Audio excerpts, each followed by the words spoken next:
Hello student, welcome to WBBC free coaching. आज मैं class 9 के हिंदी की साहित्य संचयन पुस्तक के पदखंड के प्रथम चैप्टर विनय के पद करूंगी, जिसके रचनाकार कवि तुलसीदास जी है।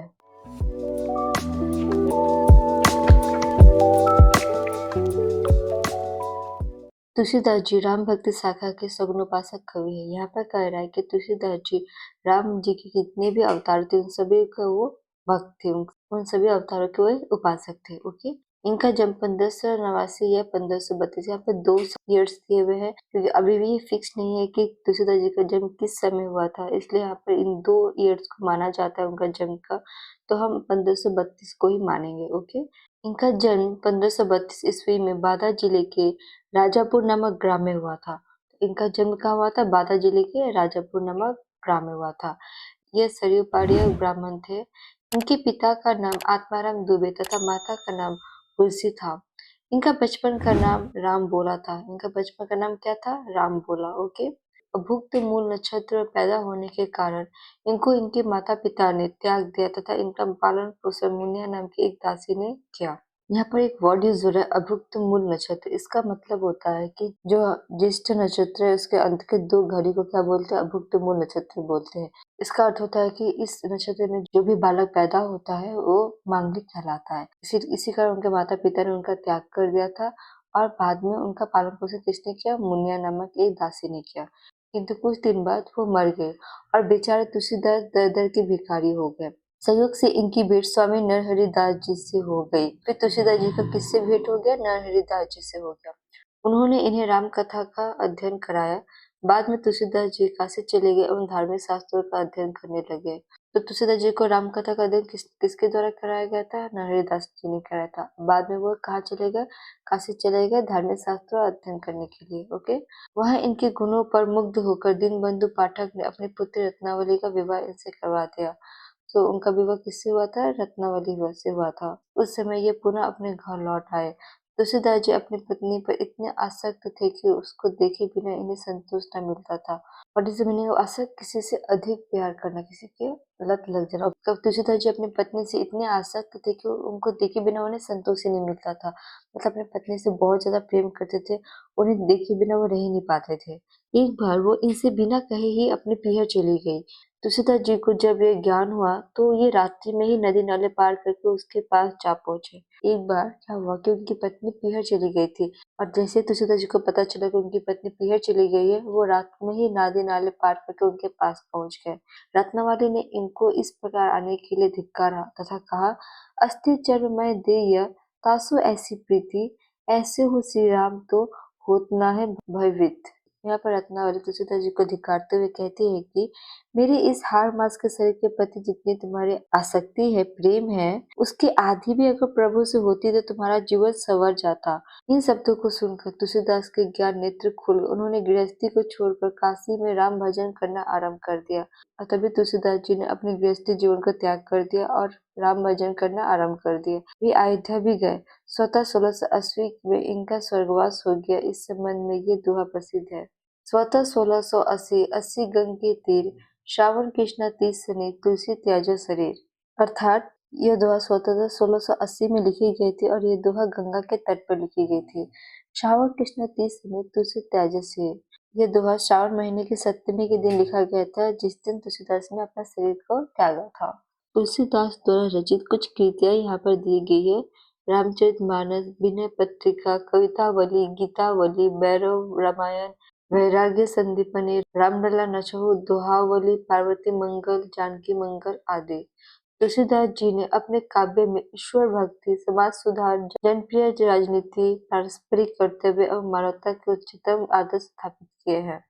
तो यहाँ पर तुलसीदास जी ने अपनी जितनी भी काव्य है उसमें उन्होंने ईश्वर की भक्ति को, समाज को कैसे सुधारा जाए, जनप्रिय राजनीति, पारस्परिक कर्तव्य और मानवता के उच्चतम आदर्श को स्थापित किया है अपनी रचनाओं में। ओके, इनकी ईश्वर भक्ति, विनय, श्रद्धा एवं करुणा से अभिभूत है। तुलसी ने आदर्श राम राज्य की कल्पना की है। इनका समाज एवं शासन मानवीय सिद्धांतों को आधारशिला पर स्थापित है। पारस्परिक कर्तव्य भगवान का तुलसी ने आदर्श निरूपण किया है। तुलसी का कार्य, विषय, भाव, भाषा एवं कला सभी दृष्टियों से अमृतपूर्ण है। भारतीय जनता के लिए तो ये जैसे उनकी संस्कृति का सच्चा प्रतीक है। यही कारण है कि उनके ग्रंथ भगवान के समान ही पवित्र एवं पूज्य माने जाते हैं। तुलसीदास जी सदैव राम राज्य की कल्पना करते थे, मतलब हर कोई राम की भक्ति में डूब जाए, वो हमेशा यही कल्पना करते थे। प्रथम दो दोहे की पंक्तियां हैं, ऐसी मूर्ता या मन की, परि हरि राम भक्ति सुर सरिता, आस करत उसकन की। प्रश्न है हमारा, प्रस्तुत अंश कहाँ से लिया गया है, पंक्ति का भाव स्पष्ट करें।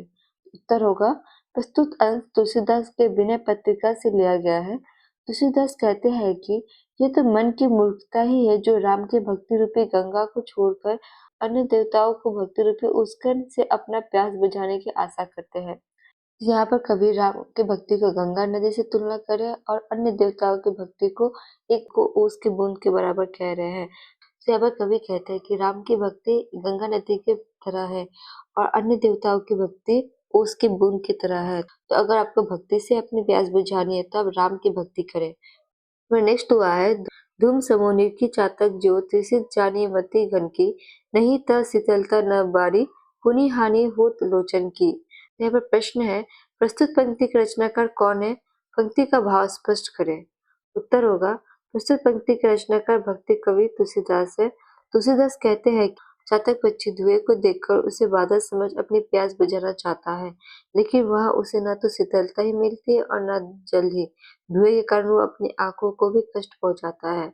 कवि यहाँ पर कहते हैं कि जो चातक बच्चे होते हैं वो धुएं को ही बादल समझ लेती है और उससे अपना प्यास बुझाना चाहती है, लेकिन जब वो प्यास बुझाने जाती है तो ना ही उसे शीतलता मिलती है और ना ही जल मिलती है और अंत में धुएं के कारण अपने आंखों को भी कष्ट पहुंचाती है। तो हमारा तीसरा दोहा है, ज्यों गज काज बोली की सेन, जड़ छा आपने तन की, टूटत अति आतुर आहार बस, क्षति बिसारी आनंद की। तो हमें प्रश्न कह रहा है कि रचनाकार का नाम लिखे, पंक्ति का आशय स्पष्ट करें। तो रचनाकार तो गोस्वामी तुलसीदास है। तुलसीदास कहते हैं कि जैसे सेन पक्षी अपने ही शरीर की परछाई को कांच जैसे चिकने फर्श पर उसे देख उसे अपना आहार समझ लेता है, जैसे सेन पक्षी कांच जैसे फर्श को में अपनी परछाई को देखकर उसे अपना आहार समझ लेता है और उस पर एक शिकारी की तरह टूट पड़ता है। वो पक्षी जैसे अपनी परछाई को देख एक शिकारी की तरह उस पर फर्श को चोंच मारता है, उसके चोंच को ही हानि होती है। तो जब सेन बच्चे अपनी परछाई को शिकारी समझ लेता है और उस पर अपना चोंच मारता है तो उसको अपने चोंच को ही क्या कर लेता है, हानि पहुंचा देता है और ना ही उसकी भूख मिटती है अपितु उसका अपना चोंच वो क्षतिग्रस्त करवा पड़ता है। इस प्रकार तुलसीदास जी कहते हैं कि हम जिसे सच्चा सुख समझते हैं और उनकी ओर जाते हैं, वास्तव में हमें उससे सच्चे सुख की प्राप्ति नहीं हो सकती, अपितु वो हमें कष्ट ही देगा। नेक्स्ट क्वेश्चन है, कर लो कहीं कुचाल कृपा निधि, जानत हो गति जन की, तुलसीदास प्रभु हरहु दुसत दुख, करहु लाज निजपन की। हमें प्रश्न पूछ रहा है, रचनाकार का नाम लिखे, पंक्ति का आशय स्पष्ट करें। ओके, तो हमें रचनाकार गोस्वामी तुलसीदास है। प्रस्तुत पंक्ति के माध्यम से तुलसीदास श्री राम से विनती करते हुए कहते हैं कि मेरे मन की कुचाल के बारे में आप तो जानते ही हैं, अतः मेरे दुख को दूर कर अपने वचन का निर्वाह करें। कुचाल मतलब होता है हमारा मन का दुख, व्यथा। यहाँ पर तुलसीदास जी श्री राम से विनती करते हुए कहते हैं कि मेरे मन के अपराध को, दुख को तो आप जानते ही हैं, तो मेरे इस दुख को दूर करके अपने वचन को निभाइए। नेक्स्ट क्वेश्चन है, माधव मोह फास क्यों टूटे, बाहर कोटि उपाय करिए, अभ्यंतर ग्रंथि न छूटे। तो प्रश्न यहाँ पर पूछ रहे, प्रस्तुत पंक्ति कहाँ से उद्धत है, पंक्तियों में निहित भाव को स्पष्ट करें। उत्तर, प्रस्तुत पंक्ति गोस्वामी तुलसीदास की विनय पत्रिका से उद्धत है।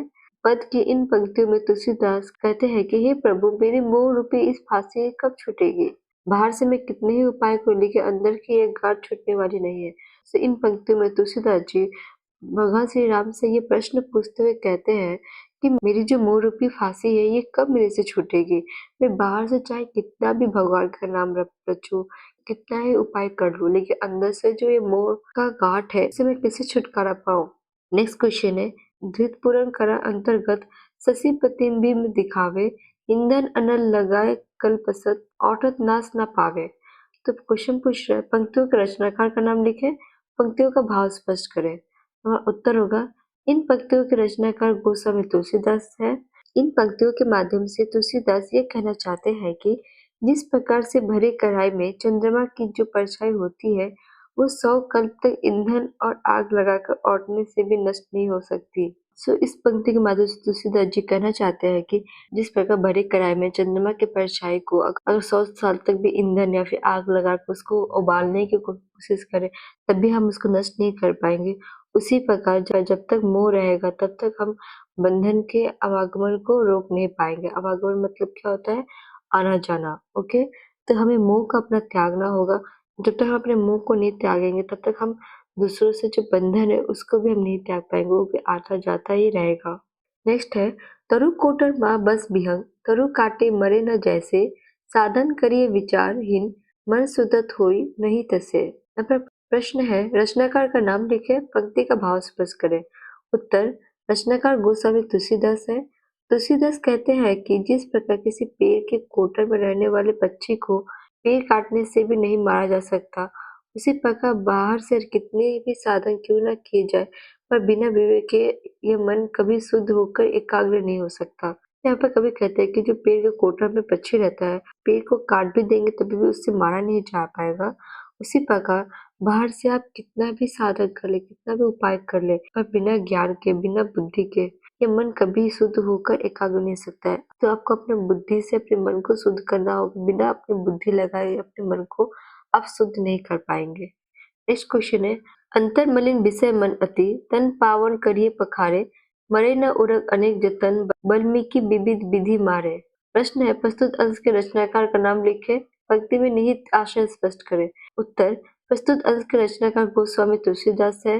इस अंश में तुलसीदास कहते हैं कि जैसे सांप के बिल के बाहर अनेक प्रकार से प्रहार करने पर भी सांप को नहीं मारा जा सकता, जैसे शरीर को खूब रगड़ रगड़ कर धोने में मन पवित्र नहीं हो सकता, उसी प्रकार बिना विवेक के मन शुद्ध नहीं हो सकता।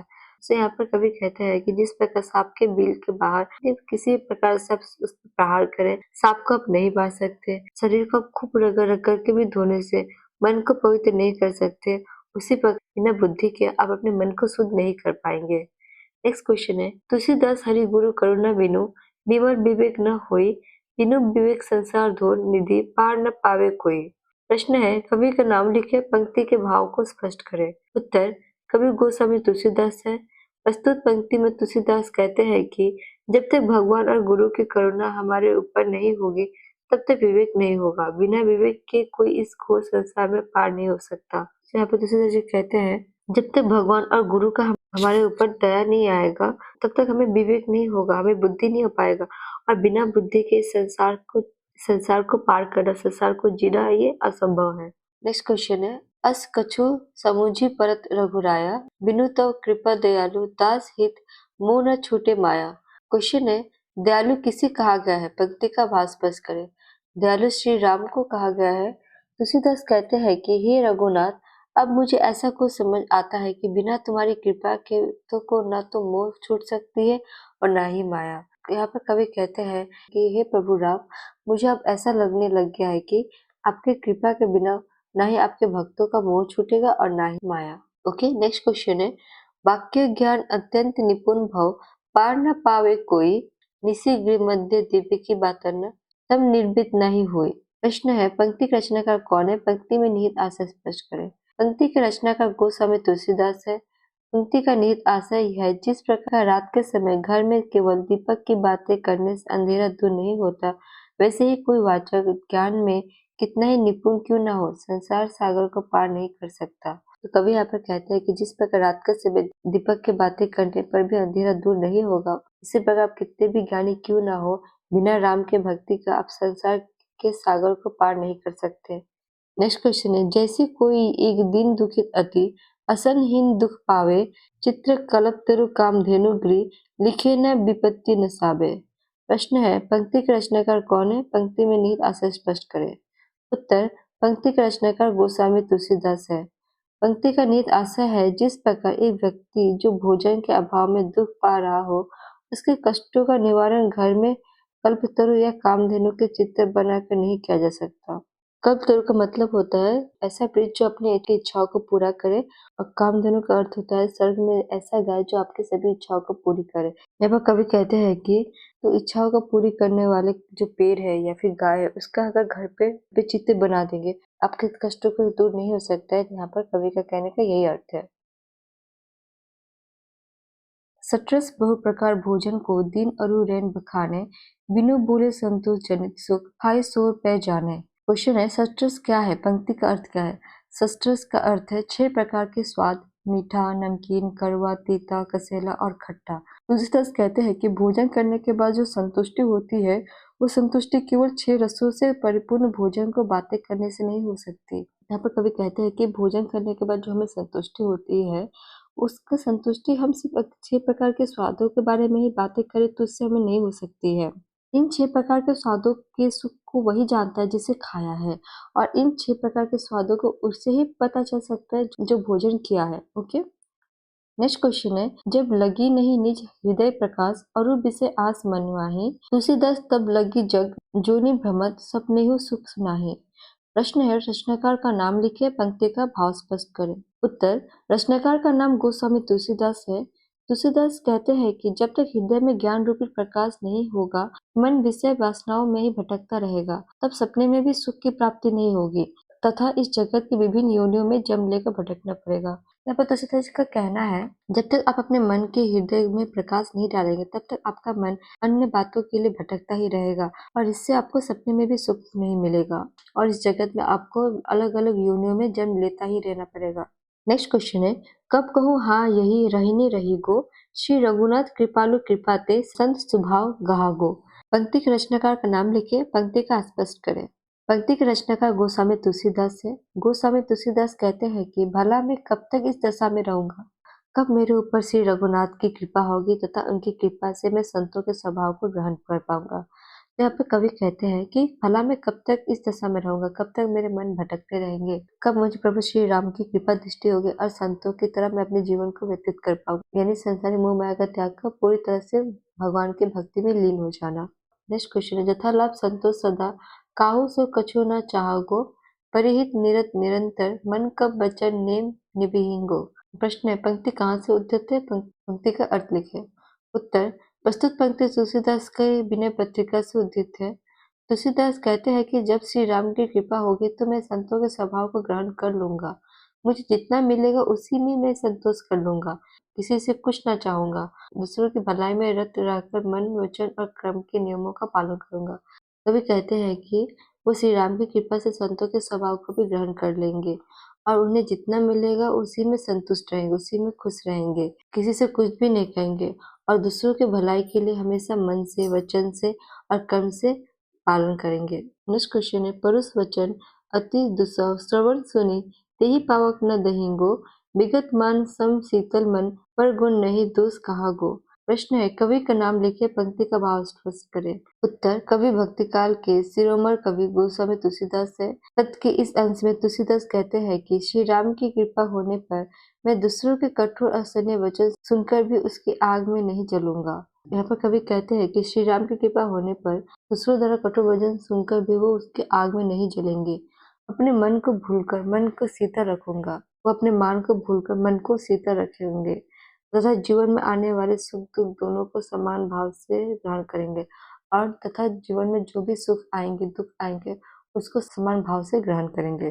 नेक्स्ट है, परिहरि दे जन चिंता, दुख सुख सब बुद्धि सहायगो, तुलसीदास प्रभु यही पथ रही, अबिचल भरी भक्ति लागो। प्रश्न है, कवि कौन है, पंक्ति का आशय स्पष्ट करें। कवि गोस्वामी तुलसीदास है। तुलसीदास कहते हैं कि श्री राम की कृपा होने पर मैं संतों के समान देश से जुड़ी चिंताओं को छोड़कर दुख और सुख दोनों को समान बुद्धि से ग्रहण करूंगा। मैं भक्ति के इस पथ पर चलकर अविचल भाव से ईश्वर की भक्ति करूंगा।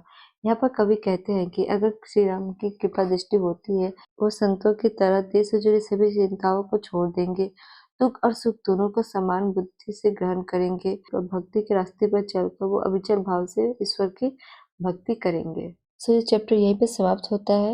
ये वीडियो आपको कैसा लगा मुझे कमेंट करके जरूर बताएं। वीडियो पसंद आया हो तो लाइक और शेयर करें। मेरे इस चैनल को प्लीज सब्सक्राइब करें। नए नए वीडियोस का नोटिफिकेशन सबसे पहले पाने के लिए बेल आइकन को प्रेस करें। Thanks for watching. Bye bye.